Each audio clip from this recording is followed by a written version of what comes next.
আসসালামু আলাইকুম। এখন কয়দিন আগে গরম ছিল, এই গরমে অনেকের মাছ অনেক হিট স্ট্রোক হয়েছে অনেকের। এই গরম থেকে প্রতিকারের জন্য কি কি করবেন আমি এটা আজকে বলবো। আমি এই এক পরিমাণটা বলি। এই এক পরিমাণটা মনে করেন যে প্রতিদিন এই মোটরটা চলে, এই জন্য পানি তীব্র গরম থাকে। এই জন্য আপনারা করবেন কি 6-7 ঘন্টা মোটর চালু রাখবেন। এছাড়া দিনে 3 ঘন্টা, রাতেবেলা 3 ঘন্টা। এখন যেহেতু ঠান্ডা সেহেতু রাখছি চালু। আর পানি একটু গরম হয়ে গেলে পানি একটু কমাই আবার নতুন পানি দিবেন, ঠান্ডা পানি। আর এদিকে আমি কিন্তু বেশ একটা মেডিসিন দেই না ওদেরকে,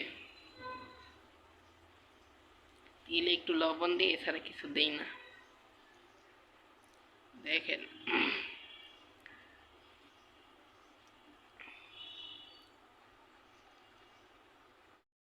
এদেরটা এদেরটা তো এরা তো ব্রিডিং করে খুব কম, আমার এ থেকে ব্রিডিং করতেছে না। গরমের পরে ইনশাল্লাহ ব্রিডিং করবে। আমার এই রুমের টেম্পারেচার খুব বেশি থাকে গরমের সময়, কি বলে গরমের সময় খুব কম থাকে। সেহেতু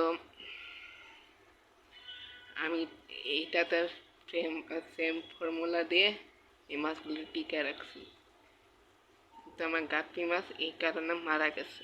আমি 2টা গাপ্পি মাছ কিনছিলাম মাঝখান দিয়ে, গরমের কারণে মারা গেছে তারা 2 জন।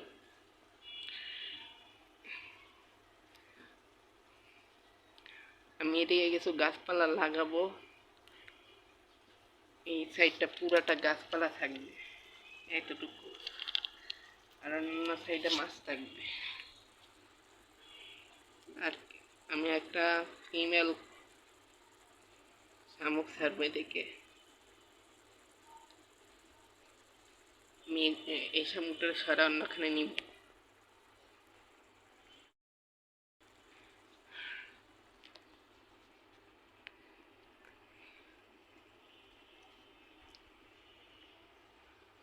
আপনারা যদি ওদেরকে গুঁড়া গুঁড়া খাবার খাওয়ান তাহলে ওদের বাচ্চা ঠিকঠাক থাকবে, মায়ের বাবা ঠিকঠাক থাকবে।